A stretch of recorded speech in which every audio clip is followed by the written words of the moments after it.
Assalomu alaykum akalar. Mana narxi qulay, arzonchi Gentra so'ragan akalarimizga delfin rangdagi GSV svet deyishadimi, shunaqa svetdagi 2017-yil Gentramiz. Bu Gentramizni kraskalariga keladigan bo'lsak, bitta krillosida kraskasi bor ekan, qolgan joylari toza ekan. Oldi kapotda bir qarich joyda miyatinasi bor ekan, endi u kraskaga kirmaydi.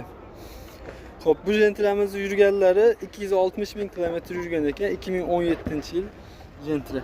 Balon holatlari yaxshi holatda ekan. Xo'p, ichki holatlariga keladigan bo'lsak, ichki holatlari ham mana qimmat polik chexollar qilib qo'yilgan ekan. Bu Gentramizni pozitsiyasi 1 yevro, konditsionerli variant. Konditsionerlari ham bor ekan. Mashinamizni hamma joylarini soz deyapti, minishga tayyor deyapti. Bu mashinamizni pullariga keladigan bo'lsak 8 mingdan o'tib beramiz deyapti akalar. Telefon qilib so'rab olsanglar bo'laveradi.